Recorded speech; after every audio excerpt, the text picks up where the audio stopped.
Halo teman-teman, kembali lagi di Undang Project. Kali ini Kak Uce akan menemani teman-teman semua dalam pembelajaran IPA kelas 4. Oke, tapi sebelum kita masuk ke pembelajaran, Kak harap teman-teman like, comment, and subscribe dulu ya. Oke, hari ini kita akan belajar tentang gaya dan gerak.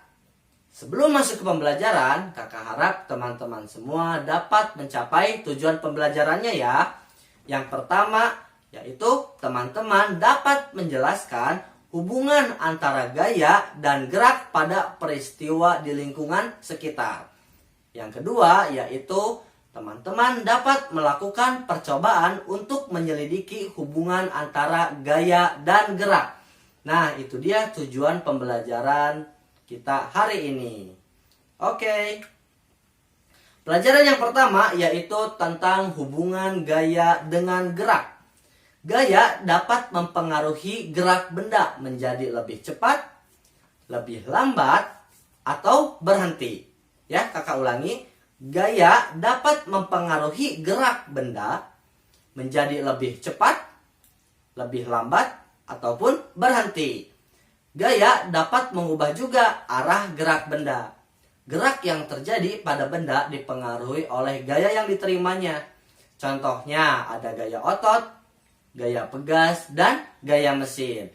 Jadi ketika teman-teman sedang mendorong sesuatu benda, ketika teman-teman mengarahkan arah bendanya ke arah timur, kemudian teman-teman harus belok ke arah barat. Nah, di situ bahwa gaya dapat mengubah arah benda. Oke, selanjutnya yaitu gaya otot. Gaya otot merupakan gaya yang dihasilkan oleh kontraksi otot atau ototnya menjadi memendek dan relaksasi sehingga menjadi panjang ototnya. Nah, contohnya yaitu pada saat menendang dan tarik tambang. Sebagai contoh yang sederhana, kakak akan mencontohkan gaya otot, kontraksi, dan relaksasi. Nah, ketika tangan kakak misalnya sedang memamerkan otot seperti ini. Nah, di sini terdapat dua otot ya, ada bicep dan tricep. Bicep ini dia ukuran ototnya menjadi memendek sehingga dia sedang melakukan kontraksi, sedangkan tricep di bawahnya, nah dia menjadi lebih panjang. Nah, itu artinya otot tricep ini dia sedang melakukan proses relaksasi. Tetapi pada saat kita memanjangkan tangan seperti ke depan ini, nah otomatis otot bicep yang ada di atas tadi dia sedang memanjang dan sedang melakukan proses relaksasi. Sedangkan otot tricep dia menjadi lebih memendek, itu artinya dia sedang melakukan proses kontraksi. Oke, selanjutnya yaitu gaya pegas.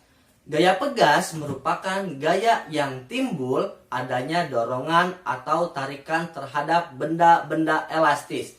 Benda elastis ini seperti yang sering kita temukan, contoh sederhananya yaitu karet ya. Karet itu benda yang sangat elastis. Nah, benda elastis ialah benda-benda yang dapat berubah bentuk saat diberi gaya dan kembali ke bentuk semula saat gaya dihilangkan. Nah, sebagai contoh ketika teman-teman sedang menarik karet, otomatis kita memberikan gaya otot ya pada penarikan karet tersebut. Ketika teman-teman sedang menarik karet, yang semula bentuk karet itu lingkaran, ketika teman-teman tarik akan memanjang ya. Nah, itu artinya dia berubah bentuk. Kemudian ketika teman-teman melepaskan tarikan itu, dilepaskan, maka karet tersebut akan kembali ke bentuk semula, yaitu bentuk lingkaran, tidak memanjang lagi ya. Contoh gaya pegas ini sering kita temukan pada trampolin, ketepel, dan juga karet ya, seperti yang kakak contohkan tadi. Oke, itu dia tentang gaya pegas. Selanjutnya yaitu ada gaya mesin. Gaya mesin ini yaitu gaya yang dihasilkan oleh mesin, dapat berupa tarikan ataupun dorongan. Misalnya pesawat ulang-alik yang diluncurkan ke ruang angkasa menggunakan gaya dorong dari roket untuk melawan gaya gravitasi bumi. Jadi ketika pesawat ulang-alik ini menuju ke luar angkasa, otomatis dia bergerak melawan arah gravitasi ya. Kan arah gaya gravitasi itu ke bawah, ke inti bumi. Sedangkan pesawat ulang-alik ini dia bergerak menuju ke atas atau menjauh pada gaya gravitasi bumi, sehingga butuh dorongan yang sangat kuat. Nah, gaya dorongan itu dibantu oleh roket yang memancarkan energi sangat besar hingga pesawat ulang-alik itu dapat bergerak menuju keluar angkasa atau menjauh pada inti bumi atau menjauh pada gaya gravitasi bumi. Nah, contoh lain pada gaya mesin ini yaitu ada mobil, motor, dan kapal laut, serta banyak mesin-mesin yang lainnya yang tidak bisa kakak sebutkan satu persatu. Oke, itu dia tentang gaya mesin. Selanjutnya yaitu hubungan gaya dan gerak dengan energi. Benda yang bergerak mengandung energi. Energi ialah kemampuan untuk melakukan kerja atau usaha. Sebagai contoh, ketika kita mendorong ataupun menarik sebuah benda ya, energi yang dimiliki oleh benda yang bergerak disebut energi kinetik. Energi kinetik ini dia bergerak pada lintasan yang horizontal atau dengan jalanan yang lurus sejajar dengan sumbu X ya. Nah, kemudian ada juga energi yang lain yaitu energi potensial. Nah, sedangkan energi potensial ini dia bergerak secara vertikal atau berdasarkan ketinggian. Ketika teman-teman sedang menjatuhkan pensil dari lantai 2 ke lantai 1, nah itu merupakan salah satu contoh energi potensial. Ya, kakak ulangi, energi kinetik itu dia berhubungan dengan gerak yang lintasannya pada horizontal.